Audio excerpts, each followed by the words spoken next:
Cool. You Most ready? part. Yeah.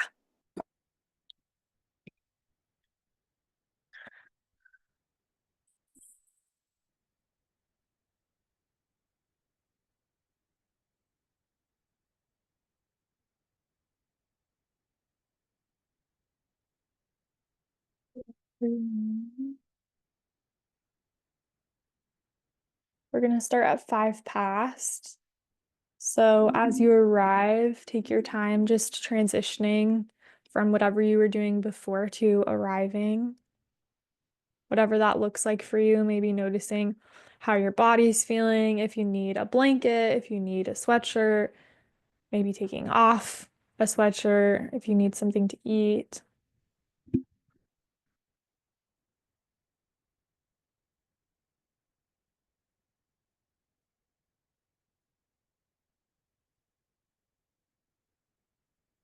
And then as you arrive as well, just take a moment and notice.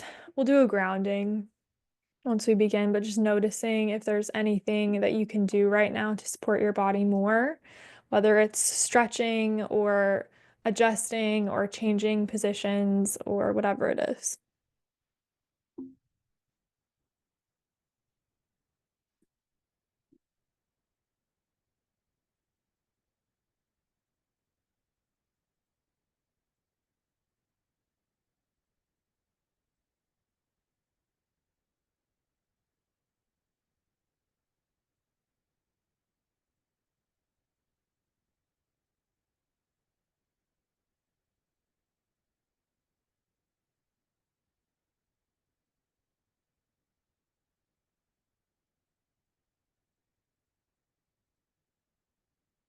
Okay. We're gonna get started. So go ahead. We're gonna begin with a grounding practice. So for a moment, start to pull your awareness away from the screen and instead start to orient in the room that you're in. So keeping our eyes open, looking around the space you're in, noticing how it lands in your nervous system. Maybe looking all the way over to the left, all the way over to the right, past the right shoulder.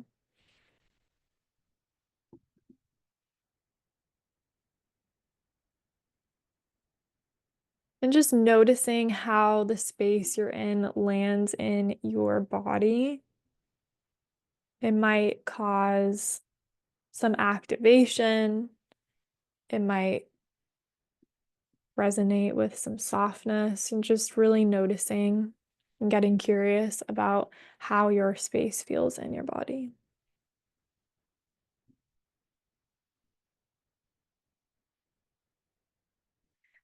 And then starting to now orient towards your body and getting curious about your relationship to gravity. Maybe how your body is held in the chair or the bed that you're sitting on. Does it feel okay to soften into that support? If it feels supportive as well to have a pillow in front of your belly, sometimes it's nice to have that wall of support from the front side as well. And if you don't have a pillow, you can use your hands, like a hand on the chest, a hand on the belly.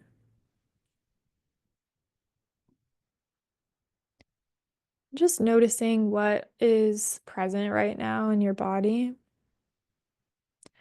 feelings, sensations, images, words,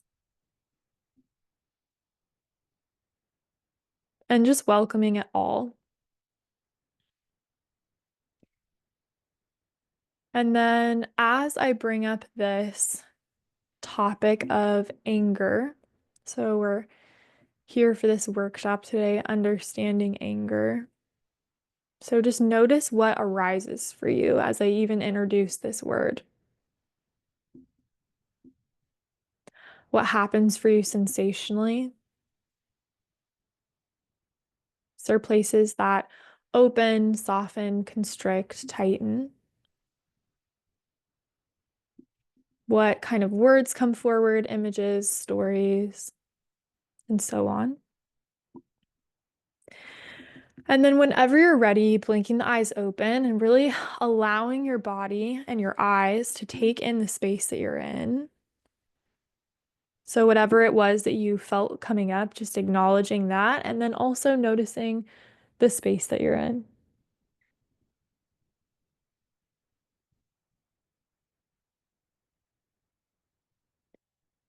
And then whenever you're ready, beginning to orient back towards the screen. We don't have many people with their cameras on today, and that's totally okay. And just noticing the faces on the screen as well as the names on the screen and noticing how that lands for you. All right. Hi, Sam. Okay. So, hi and welcome, you guys. My name is Callie of Callie Somatics. Today, we are exploring this topic of understanding anger through the lens of somatics. So, we'll be covering the biology of anger, some points where it's misunderstood, or some like myths that you might have heard about anger, how it relates to people pleasing or the fawn response, especially chronically and over time. And then finally, boundary work, because boundaries and anger are very closely connected. So before I move forward, I just want to introduce Amanda. So Amanda Lee support is her tag. She's here to support with tech stuff. So if you have any issues throughout, you can send her a message. If you have any questions, we may or may not have time for questions today, but you can always send her a direct message if you don't want to put your question in the group chat. Okay. All right. So I'm going to share my screen. Actually, before I do so, I'm really curious, like what came up for you guys around this topic of anger. So if you can take a moment and recall what that was, and then go ahead and type it in the chat.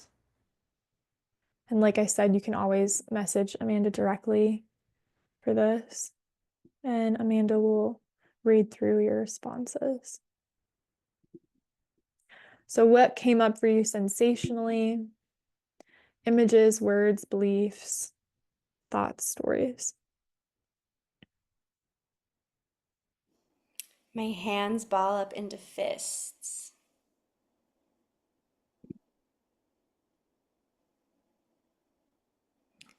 Sam is asking if you could repeat the prompt. Yeah, so the prompt is when you think of anger, what comes up for you? What do you notice? Andrea says, I feel shame and remember the times where I was most unaligned. Fear. I feel like I want to explode. For me, anger is a bit overcoupled with fear. Yeah. I love that verbiage. I was immediately transported to my workplace. Same here, fear, lots of it.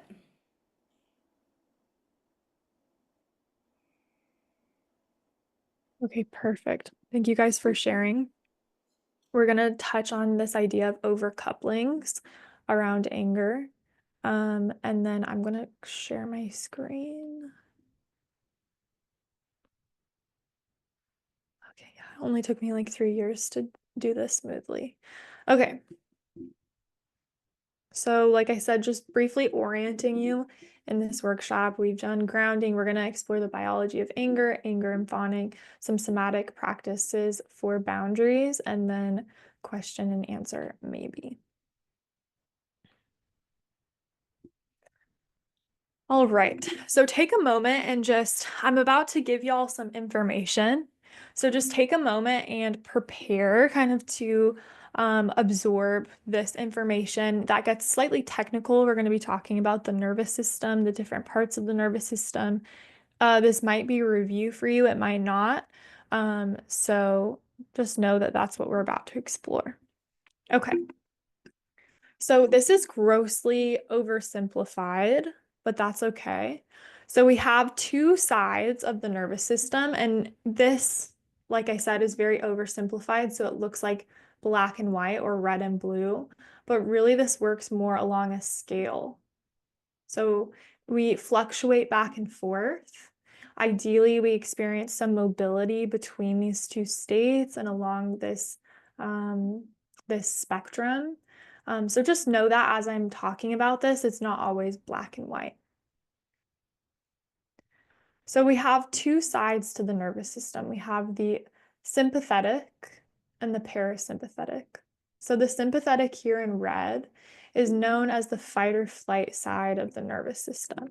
So oftentimes when we experience activation, we will be in this sympathetic state.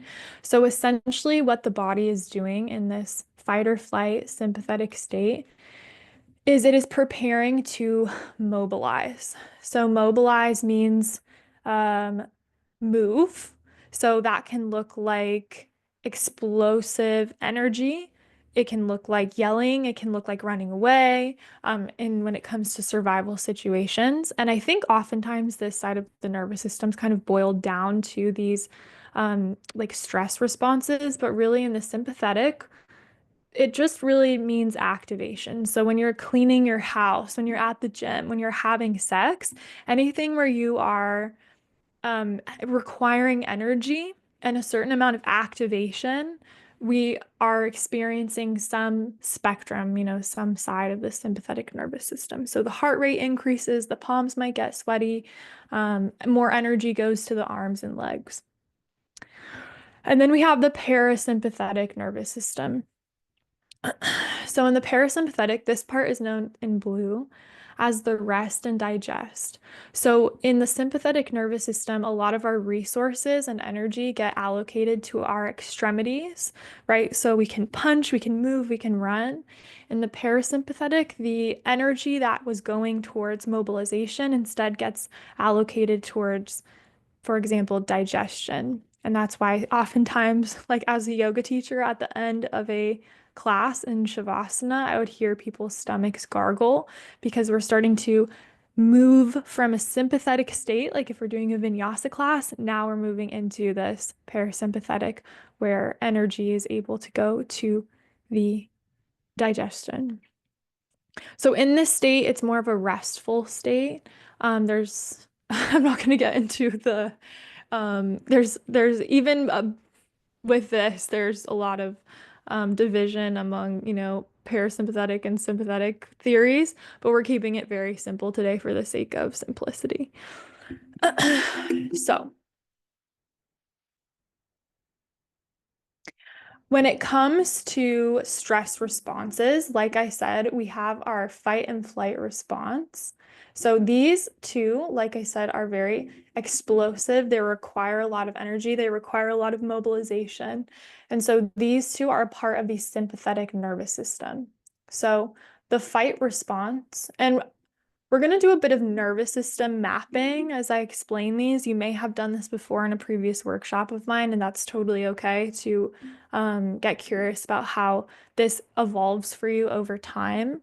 But as I talk about these responses, notice what comes up for you, and we're going to explore that in the chat. So we have the fight response, which is oftentimes the body deciding the safest thing for me to do is to be propelled towards the threat, to fight the threat.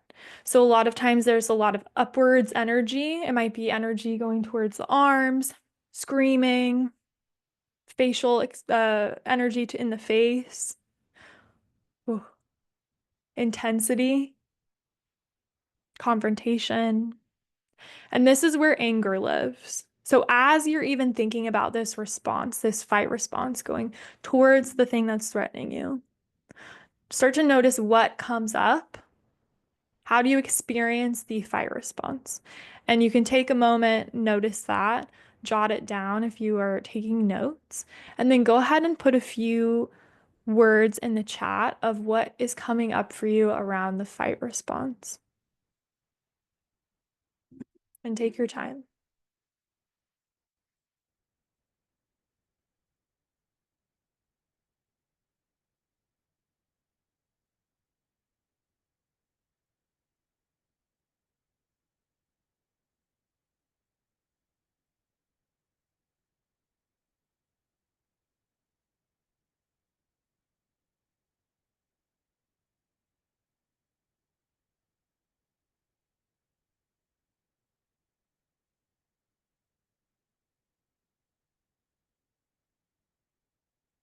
Okay.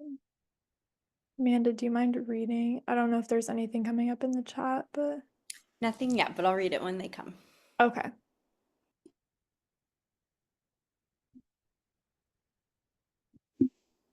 All right, Sam says, when I think about the fight response, it brings up a feeling of being trapped or a sense of needing to be right and the other person is wrong.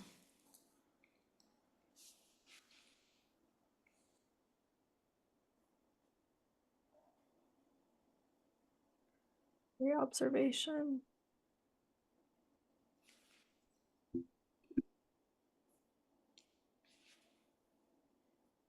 All right, we're gonna move forward. Oh, Sam I wants to. also think of things like kickboxing. Perfect. All right, we're gonna move forward for the sake of time, but thank you guys for sharing. And if you have more coming up, feel free to put it in the chat and we'll come back around. All right, so we have this fight response. Another sympathetic response that is once again includes that explosive energy is the flight response. So in this response, the body decides the safest thing for me to do is move away from the threat.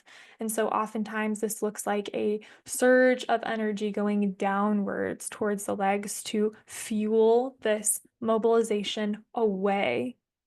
So as you think about this flight response, and we're not going to spend too much time here, but just notice what comes up for you, words, images, sensations, etc. And you can share it in the chat. And please just identify what response you're identifying or sharing your thoughts about in the chat because I'm going to move forward and then we'll come back around. Okay.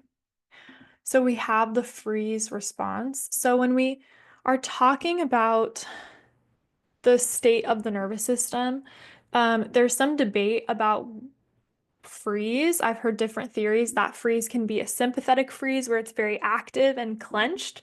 So yes, you are like for example, once again, when it comes to relating to the threat, your body decides the safest thing for me to do is to just cease to exist and become invisible.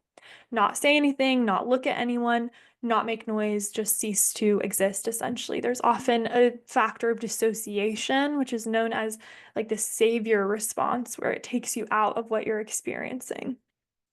And there's some debate about which expression of the nervous system state this is. There's sympathetic freezes where you're very clenched, and then there's also total collapse states of freeze. So we're not going to go deeper into that, but I just wanted to mention that because we were talking about the nervous system.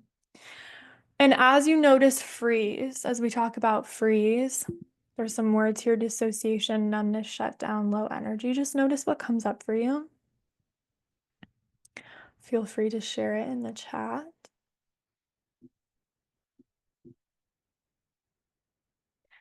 And then we'll come back around. All right, and then fawn response. So fawn is the fourth response. In this situation, the body decides the most effective thing and safest thing for me to do is to go towards the threat, similar to fight response. However, in this situation, the body decides I'm going to move towards the response or towards the threat, the very thing that's threatening me, and instead of fighting it, I'm going to appease it. So there's this element of performance. Oftentimes, this is very coupled with freeze response. So I'm feeling this clenching, perhaps dissociation, especially if I'm engaging with something that's making me really uncomfortable. Except instead of fighting this thing, instead I'm smiling, I'm maybe giving compliments, I'm saying yes when I want to say no. But there's tension. It's not genuine. There's a disconnect, there's an incongruency between how my body is experiencing this and how it's expressing. So this is where fawn gets really interesting. And that's where we start to explore anger because oftentimes under this freeze, they say freeze is sometimes an expression of unexpressed anger or boundaries. So as you think about fawn, go ahead and put how you experience fawn in the chat. And then take a moment and shake it off. and notice where you are. Because sometimes when we explore these sensations and experiences can be a little jarring. So just notice where you are, orient towards safety in the room that you're in. And then Amanda, do you mind going through the chat and just reading how people experienced each response? Yeah, for sure. So for flight, I get a lot of energy in my hips, kind of like a running energy, or a sense of wanting to escape and doom scroll. Sometimes my flight response is something as small as looking away. I can't maintain eye contact. For freeze, there's a sense of stuckness or constriction and a lot of tension. For fawn, just agreeing with everything, trying not to cause problems, shrinking. This is another freeze one. My jaw clenches, I disconnect from reality. I put a mask on and pretend that everything's okay, but inside I'm filled with chaos. Saying yes when I mean no speaks to me so much, says Isabel. I don't express my anger, so I go into a freeze or collapse. Yeah. And then Sam says, fawning for me involves a lot of fear as well and a hyper focus on the other person. Great, thank you. Yes, that is a great point too. In fawn, when you are orienting towards the experience of the other person, there's sometimes this disconnect between our own experience. So we become disconnected from our experience of whatever is happening to instead orient towards the other person's experience. So that was really well put. We're gonna start to break down now. I'm actually gonna stop sharing my screen, so jump scare warning. Okay. Big faces. Okay. We're gonna start to break down the fight response. So the fight response is often this desire of expression for a boundary.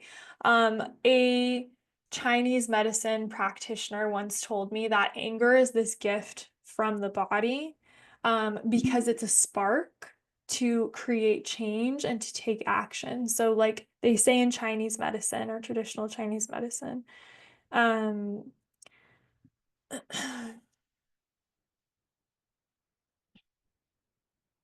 when you're depressed, depression swallows your chi, so it swallows your life force energy, which if you think about this freeze state, especially if it's a collapse state, there's really not a lot of energetic resources to make change, to have boundaries. You might feel the boundary expression there, but you might not have that access to the resources of energy. If you think about saying something or any kind of boundary creation, it requires a certain amount of energy and a certain amount of nervous system regulation for after when a rupture might be experienced. And so, anger really is this gift from the body. And I think just starting to get curious about that reframe, oftentimes anger is very overcoupled with a lot of things for us, which means that we might not experience anger in its pure form, but as we start to experience anger, it might be coupled with feelings of shame, of fear. Maybe I'm not allowed to have boundaries, whatever it is. We all experience that differently.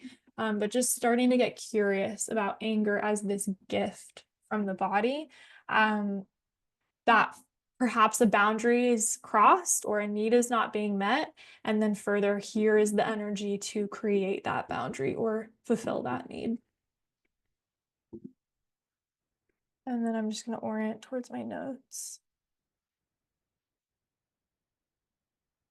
Okay. So the expression of a boundary can be, I think, especially when it comes to psychology on social media, um, at least from what I've seen, there's been this orientation around boundaries is saying what I want you to do. So I want you to do this. That's my boundary, is you don't talk to me like that or whatever it is. And it's this maybe control of the other person. However, boundaries from the expression, from the perspective of somatic psychology and just the somatic experience in general. Boundaries are often a desire for space. So if you think of, like, for example, a mosquito buzzing around you, or maybe it lands on you, like, what is that response of the body? Whack, or batting it away, creating space. And this can look different. That is more, of that fight energy. I was thinking of this time when I was on the beach and it was like this beautiful, relaxing day. The sun was shining, warm on the sand. And then these people started blasting this loud music. And I was so, annoyed. I was so angry for them ruining this quiet. And I felt the impulse from that anger. Like, what is that impulse? I either want to tell them, hey, shut up. And that's that fight response coming forward, that boundary, or me saying, I just want to get out of here. It's like wanting space. And we're going to play with that later in the experiential practice of how does my body want space, because we get really prescriptive in the self-help world. It's really nice because it's easy to digest. Oh, if I'm feeling this way, I should say this, I should tell them this. But with somatics, instead of getting prescriptive about you should say this in this situation, you should say this, instead we get curious about what does my body want, what expression wants to come forward from my body. And then how can we start to move towards congruency between what my body needs, the boundary my body needs, and then how it's expressed? I'm going to take a deep breath and then we'll move forward. I'm actually curious what's coming up for you guys. So if you don't mind just taking a moment and putting in the chat, how is this landing? And what is coming up before we move into the next bit?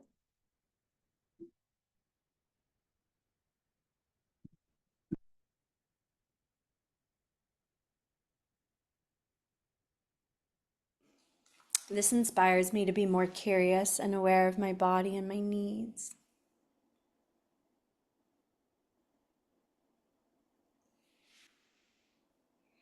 This feels like something I really need and really want to learn about. I feel so grateful. I like the word congruency, bringing the two together.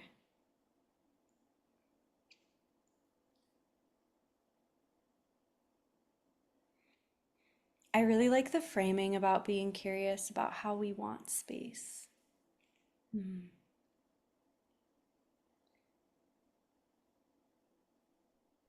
Guys, for sharing. Do you want to read that last one, Amanda? I think it's important for me to do both, to express with my words because I didn't have a voice, plus to move it out of my body from a somatic point of view. Hmm. Perfect. All right. So going back to this idea of congruency, so when we, like I said, feeling this desire, this impulse for a boundary expression, and then expressing that in a way, especially around people we love, that can be expressed with love and hopefully received with love. Not always necessary in some situations, and we'll touch on that. But oftentimes, when we spend a lot of time in the freeze or fawn response, we start to find an incongruency between what our body desires, the boundary that our body wants. Maybe I'm feeling really annoyed about something and someone asks, is everything okay? And I go, yes.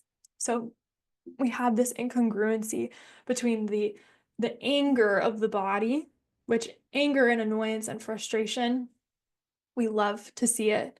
I love to see it. In somatics, we love to see it because it means that there is a boundary expression coming forward and it's information. Like, that's such valuable information. If you notice that you're annoyed, something's irked you, something disgusts you, that's so valuable. And I'm gonna once again pull up my notes. Okay. Okay. So when we talk about freeze and fawn, um, freeze and fawn have a dampening effect on anger. So if you like, I think there was a lot of this experience when we were thinking about anger at the beginning, where I said, think about this idea of anger. What comes up for you? You might have started to feel that the activation, and then the freeze and fawn response go, there's a dampening effect because the body is saying, actually, no, it's really not safe to express anger. It's really not safe to express needs, boundaries, etc. And so we're going to just keep you quiet and we're going to constrict this. I know for myself, I experience freeze as a constriction in my throat and chest, and it's almost telling me, "Psh, be quiet, keep it quiet." And in some times, the body's really intelligent. And there's certain times where that is the best response. Like that can keep you alive. And so I'm not like that response is so intelligent and so necessary. So just holding space for that as well. That there are times when this is the best thing that your body could do for you. And then there's also times where there the perception of a potential rupture can be experienced as a threat. So instead of a genuine threat where I might be harmed, instead we're maybe at work and I'm gonna tell someone, no, sorry, I can't do this, or I'm gonna tell someone no, or I'm gonna leave something early because I'm not feeling good. And we're gonna, express this boundary, and there's no threat that would actually harm me. So starting to discern that as well. So like I said, when we experience freeze, this freeze fawn hybrid response, oftentimes there's this unexpressed boundary. So even if you think of a recent time when you kind of froze, what is under that? What is the boundary expression that the body wants? And oftentimes, if you're able to have the time and space to reflect on that, it means you might be in a safe enough situation. Sorry, sometimes my train of thought just ends and I don't know where I was going with that sentence. So I'm just going to move on to the next point. And if it comes to me, it comes to me. Sometimes if you are in a safe enough space to even have the luxury, yes, to be able to reflect on, is this a true threat? What is the boundary expression that wants to come through? That's usually a sign that we're not in a true survival situation. Not always, but it's usually a good sign.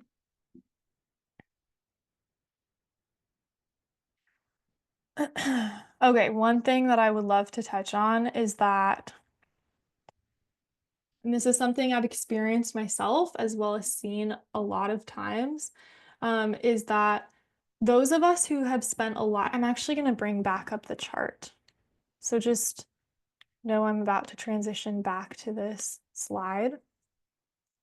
So those of us who have experienced a lot of chronic experiences here in freeze or fawn, a lot of chronic clenching, a lot of chronic appeasement where I'm saying yes when my body says no.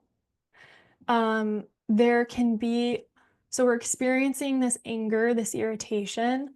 It doesn't evaporate and go and disappear. Oftentimes it builds into this reservoir. So if you think about every time you've experienced this incongruency where you've said yes when the body's saying no, there's so many situations we can do this too. I was even talking about this with my friend about pets, about how I just recently was like, wait, I can have boundaries with my dog. Like she comes and jumps on me, and I always used to feel like, oh, I have to just let her do it because she's so excited to see me. And then I was like, no, my hand wants to come out. And I think about it. My hand wants to come out and say, get off me.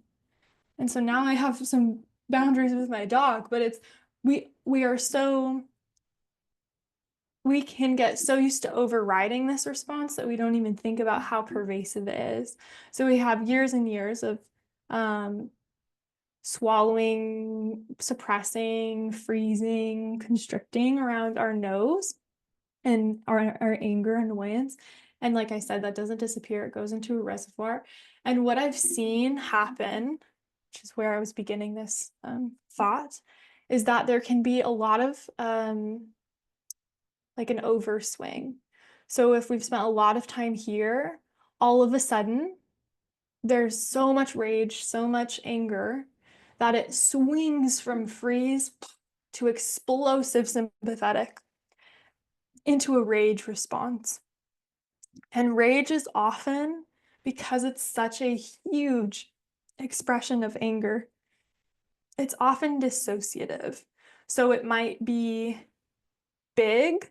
We might, if you've ever like been in an argument and said something while you're mad and not remembered, or you've maybe been on both sides of that. And it can get really dissociative and big. And then, furthermore, if we've spent so much time of our lives committed to avoiding rupture with people, we might not have the practical skills to express our needs. Like, how do I even logistically express a need or express a boundary with someone? I don't even know. I just know that I want to punch them in the face right now because they've been annoying me for years and now I want to clock them. And so, how can we start to meet anger? That's what we're going to do today when it's small, when it's annoyance, when it's frustration, without it getting pent up and explosive. Because by that time, it's harder to stay in that nervous system state called ventral vagal in polyvagal theory, where we're able to stay connected to self, other, and our environment. When we're in that rage state, it's so big that we become disconnected to self, to other, to our environment, and it's oftentimes lead to bigger ruptures. I'm going to transition out of this slide. Orienting back towards my notes.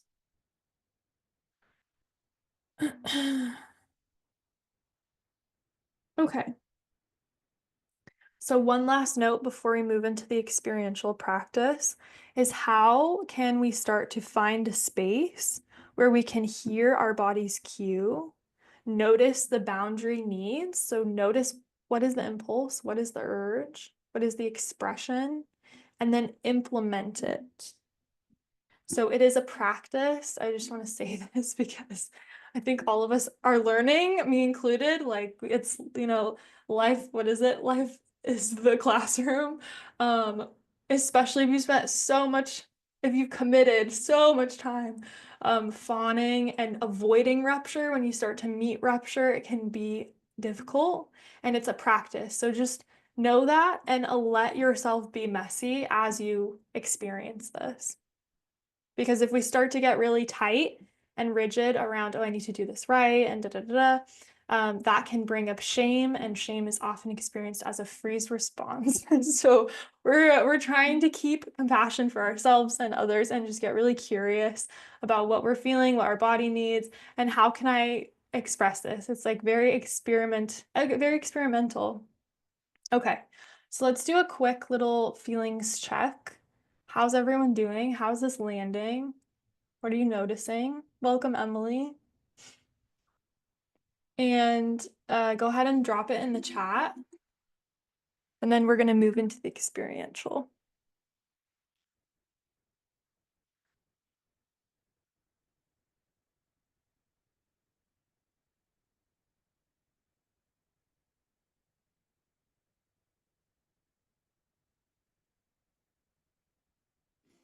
Ooh, I'm noticing that these feelings of anger are allowed. I like the thought of starting small.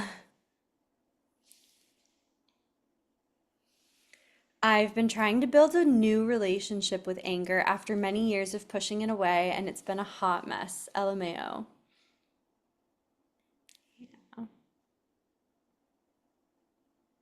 All of this really resonates with me, especially the reservoir of anger after decades of freeze and fawning, currently in the explosion messy era. Yeah.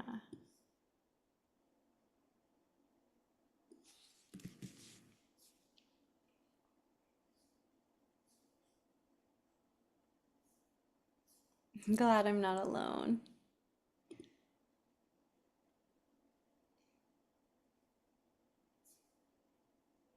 Hey, thank you guys for sharing. All right, so we're gonna move now into the experiential, which I think, oh, that's beautiful. I feel seen and loved. Um, which is my favorite because, like I said, I don't think prescriptive stuff is always the most supportive, especially when it comes to boundaries, which are so unique. There's a quote from April Dawn Harder that says, "You can't learn boundaries. Boundaries are something that come from you, they're extremely unique to you. So I can't tell you how to set a boundary. It's something that comes from the wisdom of your own body and your body's expressions. So this is where we can learn to apply that. Okay. All right. So go ahead and take a moment and start to pull your awareness away from the screen. Take a moment and just orient in the space. So, what we're talking about might be bringing things up for you, maybe so, maybe not. And just notice the space you're in, notice the lack of threat. Notice how that feels in your body.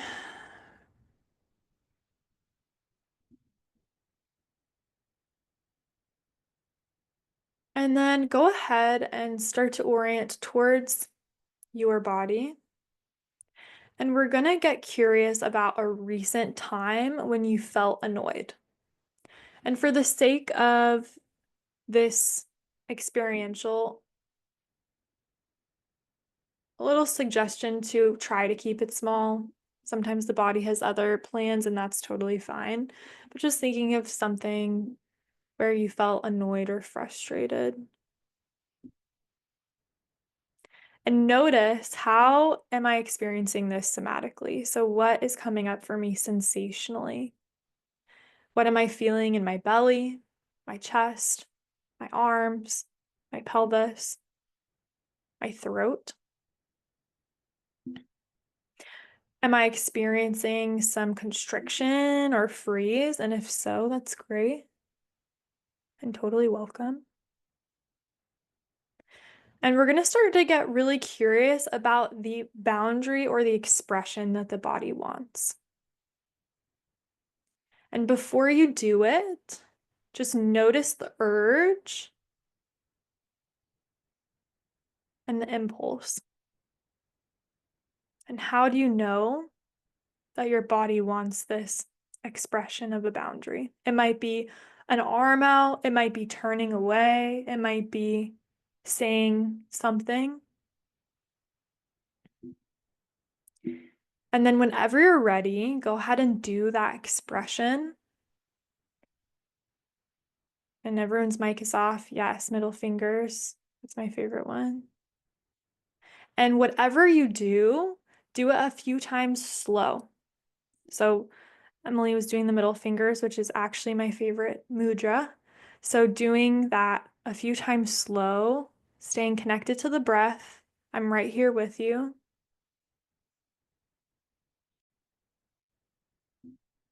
And noticing how that feels. Is there any words that want to accompany this? And I'm going to be quiet just for a moment so that you can experience this.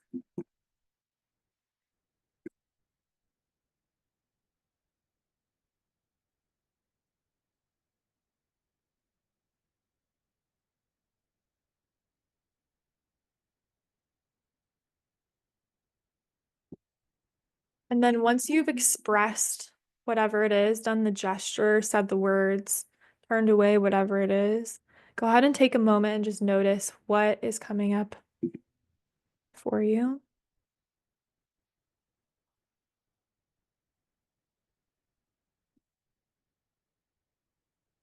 Noticing that breath.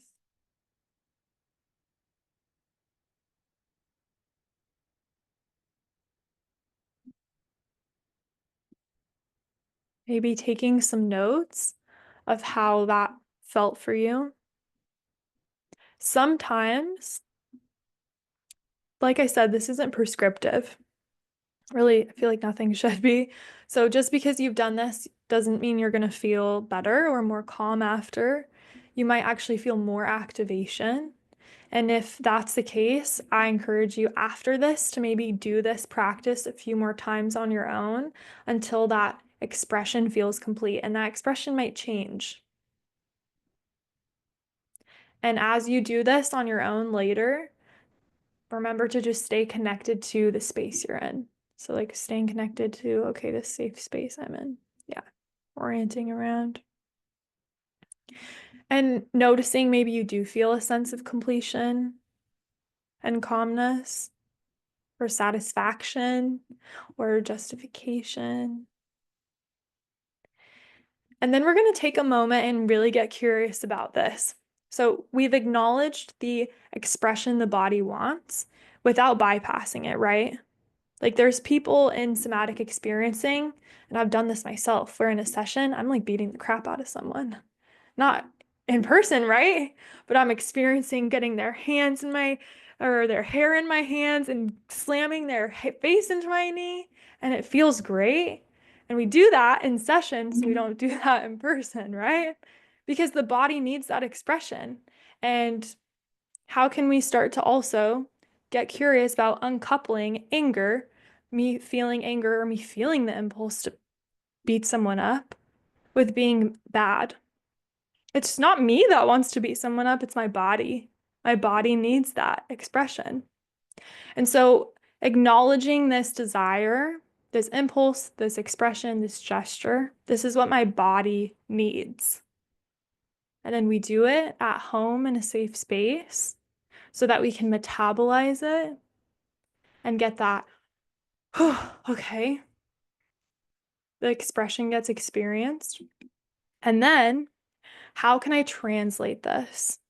This is kind of the last piece of the puzzle is like I said, I'm, you know, beating someone up. I'm not going to do that in person. So how do I translate this? So maybe I do this. I'm thinking of my boss at work and I'm, having the double finger response and I want to say fuck you and I do it and that's what my body needs and we love that for our bodies.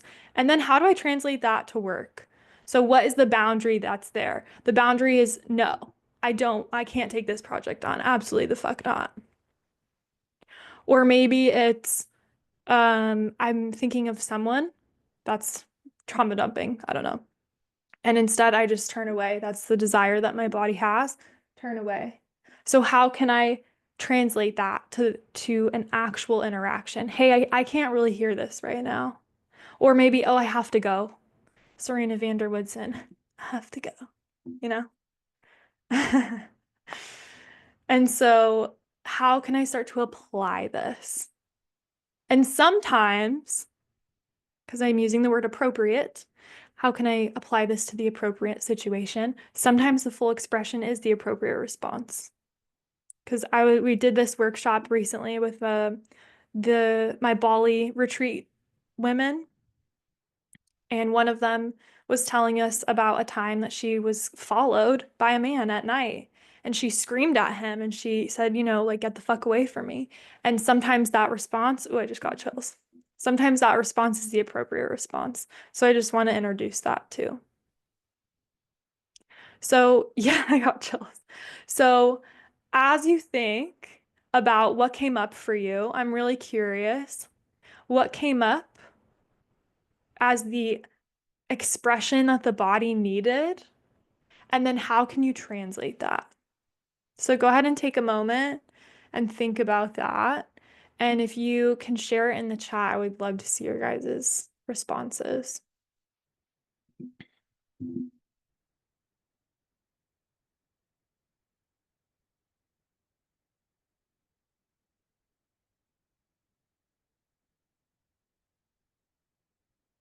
Ooh.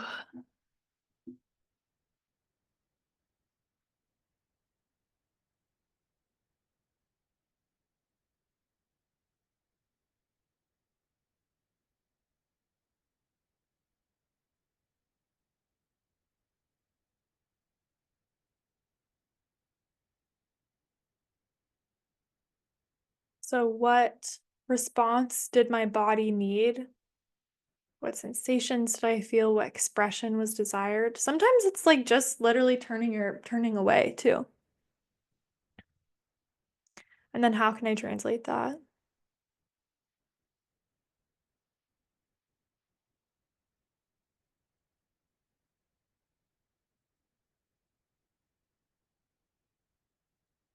Maybe the boundary expression in full is I get a text I don't like and I want to throw my phone, and so I do that practice where I throw it and also the imagination is great in somatics. If I'm throwing my phone, what am I throwing it into? I want to hear the plop of it into the water, see it sink to the bottom, screen goes blurry and dies. And then maybe the what I actually do is just ignore the text or delete the chat. Amanda, do you mind reading what's coming up in the chat? Yeah, so the expression for me was to put my hands up and almost push away or build a physical boundary. Sitting with it made me realize it's my body telling me to get this annoyance away from my space. Right. I want to turn away and pull a face and say, ugh, no. I could still turn away, or I could take the ugh out of the ugh, no to keep it more appropriate for work. What came up for me was anger from being ghosted after being intimate with a guy, and that's never happened. And honestly, I just want to flip him off and say, fuck you. How can I translate this? Delete him, and then make sure no one who gives me half-ass energy has access to me. My body needed to hit the pillow to get out the body. I flipped my middle finger and I pushed them away from me. And then I said out loud, leave me the fuck alone. My body just needs space. She's filled with annoyance. I just want to say, get the fuck away from me. But my voice wants to be heard. I literally growled. Awesome. Awesome. Thank you guys for sharing. Perfect. Okay. So we'll have time for one, maybe two questions. And if, well, both of the questions or blah, blah, blah, blah, blah. We're going to have both of them be through text. So we're not going to have anyone come off of mute. We're just going to have you guys can direct message Amanda or put it in the chat. Before we move into that, if you're curious about more about boundary work, I have two options. So the first option is my recorded course, which is called Venom. So I have two lessons on boundaries specifically. One of them includes this intersection with anger, how to cultivate I do hesitate with the word healthy anger expression, but anger expression, boundaries in a way that feels titrated and connected, where you're staying connected to self and other. So that's a great resource. Amanda, do you mind putting that in the chat? My course Venom, and then also one-on-one sessions are really great for this specifically because it can often be very charged. We go through cycles of upregulation coming down.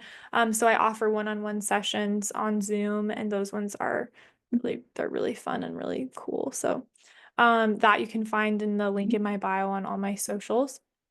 And then also the Bali retreat is coming up, and there's two spots left, and we are going to do a live workshop on this specifically on anger and boundaries, and it just hits different when it's live, and it's going to be in Bali. So if you have any questions about that, my Bali retreat is once again all over my socials, the links, and there's two spots left. So Amanda, do you mind picking one question, maybe two, if we have time for it after from the chat?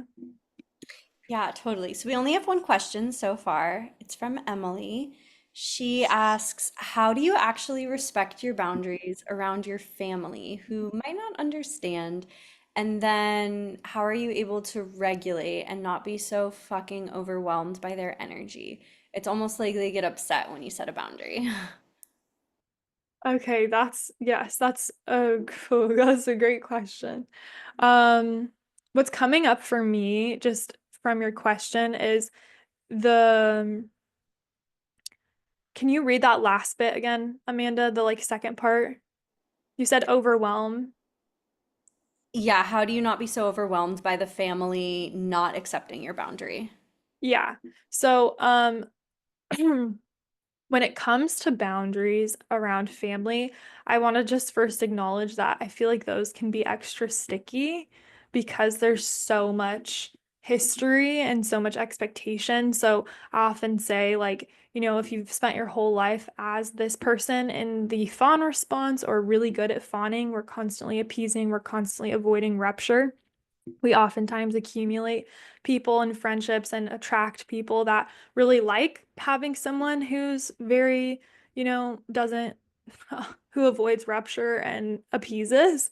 And then when we add in our family to that, who've known us even longer than, like they've known us longer than anyone, it can be even more exacerbated. So, is that how you say that? Exacerbated, yes. So, I just want to acknowledge that first off. That can be really tricky. And there's also, I have some resources on that specifically on my YouTube channel where I interview specifically someone called Dr. Justine Weber on navigating narcissistic dynamics in your family. So that's a really good listen because, like I said, we have limited time here and there's a whole episode on that. Um, What's coming up for me around this is staying very connected to your somatic experience.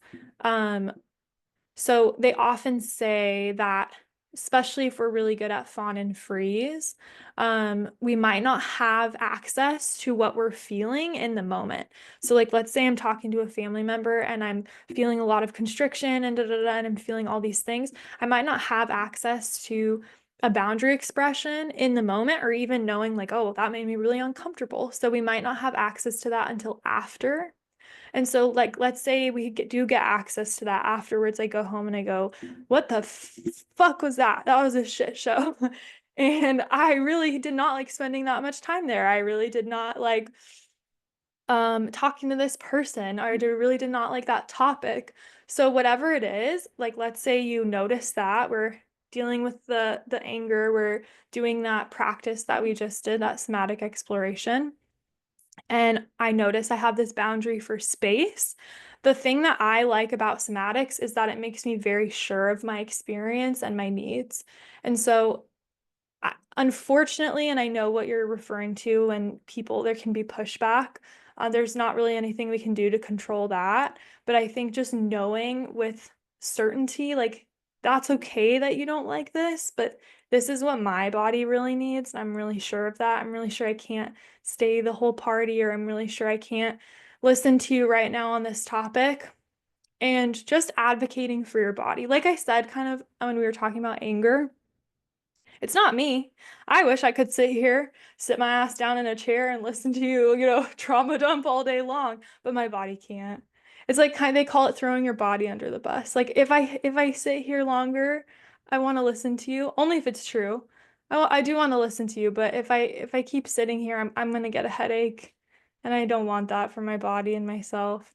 And so I think just staying really connected to what feels true for you and just advocating for your body. It's not like you're trying to be difficult, you're just advocating for your body. For me, that really helps. And then maybe check out those resources. So, um, that will be all. Maybe, Amanda, do you mind I'm just gonna see what the other questions are and I can respond to them in a. Oh, I'm just gonna take pictures of y'all's other questions and I will respond to them later in a story slide or a reel. So keep an eye out. Okay, so that is all we have time for today. If you guys have any questions about this content or um, any of the offerings that I mentioned, feel free to reach out at support@calisomatics.com. And thank you guys for joining. Thank you, Amanda, for your support. And yeah, thank you guys. Have a great rest of your week, and thank you for your kind words. Take care.